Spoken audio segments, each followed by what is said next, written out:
किंवा जो स्वातंत्र्यामध्ये जे जे महत्त्वाचे मूलभूत गरजा त्याचप्रमाणे सुविधा नागरिकांना लाभल्या पाहिजे त्या अजूनही आपल्या देशामध्ये मिळत नाही, ही दुःखाची गोष्ट आहे.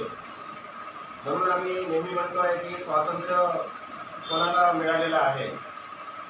म्हणून बाबासाहेब आंबेडकरांसारखे महान पुरुष म्हणायचे की पहिले देशामध्ये जे सामाजिक विषमता आहे ती सामाजिक विषमता पहिले आम्ही खतम केली पाहिजे. कारण की सामाजिक विषमता जर राहिली तर त्या स्वातंत्र्याला काहीच अर्थ राहणार नाही. आणि तशाच प्रकारे आजही बाबासाहेबांनी ज्या कालखंडामध्ये म्हटलं होतं ते आजही लागू पडतं. आज आपण बघतोय आजही आमच्या खेड्यापाड्यातली परिस्थिती जशीच्या तशीच कौलीचे घरं किंवा पुण्याचे घरं आजही आम्हाला दिसतात. आजही त्यांची जी काही 2 वेळची साध कशी भागवायची किंवा बऱ्याच गोष्टी त्यांना सुविधा जी आहे मिळत नाही, तर हे कुठलं स्वातंत्र्य आहे हा प्रश्न पडतो आहे. आज शिक्षणासाठी खेड्यातील लोक नागपूरमध्ये येऊ शकत नाही, घाबरतात. कारण की जेवणाचा प्रॉब्लेम आहे, राहण्याचा प्रॉब्लेम आहे, बरेच खर्च ते जे आहे नागपूरमध्ये होत असल्यामुळे ते त्यांचे आईवडील करू शकत नाही आणि त्यामुळे पोरं शिक्षण सोडून देतात आणि आपलं जे काही जीवन जनावरांप्रमाणे जे काही जगायचं ते जगतात. असली परिस्थिती आज आहे. म्हणून कुठलं स्वातंत्र्य म्हणायचं हा प्रश्न निर्माण होतो आहे. आज देशामध्ये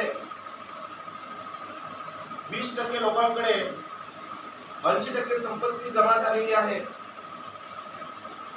आणि 80% जे काही लोक आहेत त्यांच्याकडे फक्त 20% संपत्ती आहे. असली परिस्थिती म्हणजे आर्थिक विषमता आहे. आज देशामध्ये जर बघितलं तर धार्मिक आणि जातीय विषमता आपल्याला दिसून पडत आहे. बरेच लोक बोलून गेले, जरी आपला देश अनेक धर्म आणि जातीने नटलेला आहे तर त्यांचे हक्क त्यांचे अधिकार त्यांना मिळाले पाहिजे. जसं धार्मिक अधिकार जर असेल तर जसं म्हणतात की मुसलमान आमचे जे काही बांधव आहे मस्जिद त्यांच्या अधिपत्याखाली असते. मग ती जामा मस्जिद असो की कुठल्या ज्या मस्जिदा असो की मदिना असो, प्रत्येक समूहाच्या त्यांच्या अधिकाराखाली आहे. हिंदूंचे मंदिर त्यांच्या संस्थेच्या अधिपत्याखाली आहे. तर तशाच प्रकारे जे आहे प्रत्येकांचं जे काही मग बौद्ध गयांचं मंदिरांचा विषय येतो किंवा जे काही विहार मोठे मोठे आहे तिथला अधिकार जे आहे प्रत्येक त्या बौद्धांच्या अधिकाराखाली गेलं पाहिजे. तिथला जो काही पैसा आहे तो त्यांच्या प्रसारासाठी खर्च झाला पाहिजे. आज ही विषमता आहे. आज आपल्या देशामध्ये धार्मिक विषमता आहे. आज शैक्षणिक माध्यमातून आपण बघितलं शिक्षणाची फी मोठ्या प्रमाणात आहे. शिक्षणातून जे आहे फी भरू शकत नाही तर पोरं वंचित राहतात. प्रकल्प बांधायला पाहिजे, प्रकल्प बांधला जात नाही. स्पर्धा परीक्षेच्या माध्यमातून मुलं जेव्हा पास होऊन बाहेर निघतात तर त्यांची नेमणूक केली जात नाही, म्हणून आत्महत्या केली जाते. तरुणांचे वय वाढून आलेले आहे, त्याच्यावरती उपाययोजना काय करायला पाहिजे. काही तरुणांचे वय झाल्यानंतर त्यांना रोजगार मिळाला पाहिजे. तर याची उपाययोजना कोण करेल? शासन व्यवस्थेने करायला पाहिजे. आणि शासन व्यवस्थेने म्हणजे नोकऱ्यांच्या ही उपाययोजना नाही आहे. शासनाचं काम आहे की आमची जी तरुण पिढी जेव्हा उभरून निघते त्यांच्या वयात येतात त्यांच्याकडे जे आहे सकारात्मक वाटचाल असायला पाहिजे की मी प्रायव्हेट सेक्टरमध्ये जरी गेलो तरी मी कमावणार, नाही नोकरी लागली तरी चालेल, पण ती चालना देण्याची जी काही हमी आहे, वातावरण आहे, ती निर्मिती करण्याचं काम इथल्या शासन व्यवस्थेत. या देशातली जी मनोवादी व्यवस्था आहे ती करू इच्छित नाही आहे. त्यांना या देशामध्ये, या भारत देशामध्ये विषमताच पाहिजे आहे. जशी इंग्रजांची जी काही नीती, त्यांची नीती शैक्षणिक चांगली होती. काही लोक त्यांना म्हणतातही काही ठिकाणी जे कराच्या माध्यमातून ती लूट करत होते, पण काही वेळेला त्यांचे उद्देशही चांगले होते. परंतु आम्ही त्यांना जे आहे आमच्या देशात देश सोडून जावं, आम्हाला गुलामीत न ठेवता आमचा देश स्वतंत्र पाहिजे हे आमच्या देशातील लोकांना पाहिजे होतं, ते तर झालं. परंतु हजारो वर्षापासून या देशामध्ये आजही या देशातीलच लोकांनी हजारो वर्षापासून, मी इंग्रज, पोर्तुगीज, डच यांनाच म्हणत नाही, या देशातील जे मूळवादी लोक होते त्यांनी हजारो वर्षापासून इथल्या गरिबांची लूट केलेली आहे. गरिबांना जे आहे माणुसकीपासून दूर ठेवलेला आहे. आमचा त्याच्यातून स्वातंत्र्य पाहिजे आहे. आजही आम्हाला स्वातंत्र्याची गरज आहे. 15 ऑगस्ट 2047 हे देशाला जरी स्वातंत्र्य मिळालं असेल, पण या भारत देशातील आमच्या नागरिकांना अजूनही जे मानवतेचं स्वातंत्र्य पाहिजे ते अजूनही मिळालेलं नाही आहे. आमचं स्वातंत्र्य मिळवण्यासाठी आमची एक और लढाई, आझादी की एक लढावी लागेल देशामध्ये.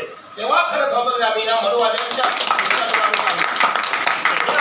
अंतिम लढाई असेल आणि ती आम्हाला लढायची आहे. ती एक और लढाई आझादी की आहे. त्यासाठी आम्ही तयारीला लागलो आहे आणि त्याच तयारीला आम्हाला जायचं आहे.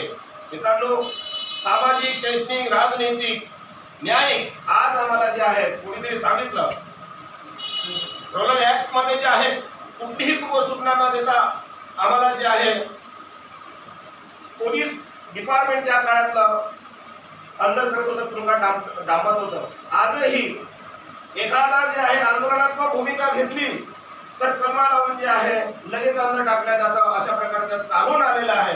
एक लक्षात ठेवा. मी सर्वांना विनंती करतो आणि सर्वांना, भारतीय जनतेला, संपूर्ण लोकांना सांगतो आहे, आम्हाला संसदेमध्ये म्हणजे केंद्र सरकारमध्ये आणि राज्य सरकारमध्ये जोपर्यंत आम्ही आमचे प्रतिनिधी पाठवणार नाही तोपर्यंत आम्ही आमची सुरक्षा करू शकणार नाही, एवढं लक्षात ठेवा.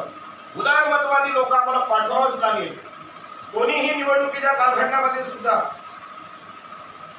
कुठलीही कशाही पद्धतीचे जे संभ्रमित जे काही तुमच्यापर्यंत काही विचार आलेत, कुविचार आहेत, कुठून तरी पसरवल्या जातात.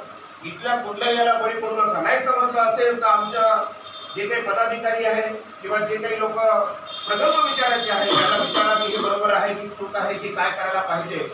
सामंजस्यपणाने निघा, कारण की देश अडचणीत आहे. देश अडचणीत आहे, एवढं लक्षात ठेवा.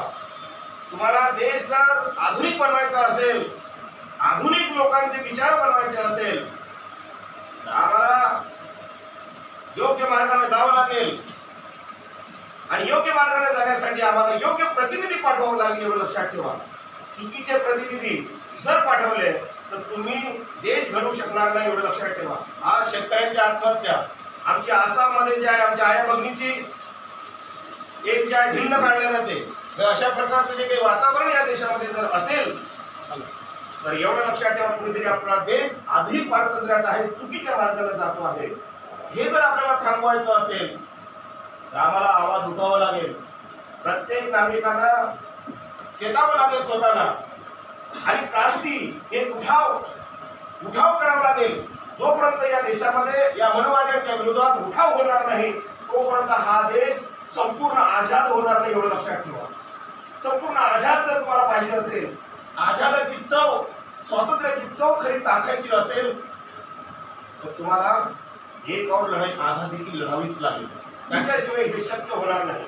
म्हणून येणाऱ्या निवडणुकीमध्ये आपल्याला संकल्प करायचा आहे की जे प्रतिनिधी चांगल्या कॅरेक्टरचे आहे, चांगले जे आहे मानवतेच्या विचाराचे आहे, शिक्षित आहे, देशाचा विचार करणारे आहे, शेतकऱ्याचा विचार करणारे आहे, सर्व महिलांचा सुरक्षेचा विचार करणारे आहे, संपूर्ण पैलूचा विचार करणारे लोक कोण प्रतिनिधी आहेत, या सर्वांचा विचार करूनच आपल्याला जे आहे तो निवडायचा आहे. तेवढा विचार करण्याची क्षमता प्रत्येकाला दिलेली आहे. म्हणजे निसर्गाने तुम्हाला डोकं दिलेलं आहे, या डोक्याचा वापर करा तरच तुम्हाला जे आहे देश योग्य दिशेकडे घेऊन जाता येईल. आणि या स्वातंत्र्याच्या या पर्वावरती तुम्हाला सांगण्यात येत आहे, हा स्वातंत्र्याचा तुम्हाला जो काही पर्व तुम्ही साजरा करता आहे हे अजूनही स्वातंत्र्याचं आम्हाला जी चव आहे ती अजूनही मिळत नाही आहे. ती चव जर तुम्हाला मिळवायची असेल तर या देशाला संपूर्ण आझाद म्हणजे या मनुवाद्यांच्या जबड्यातून आपल्याला काढावं लागेल, तरच आपल्याला जो आहे तो भारत देश आधुनिक पाहायला मिळेल. एवढंच बोलतो आणि थांबतो. जय भीम, जय भारत.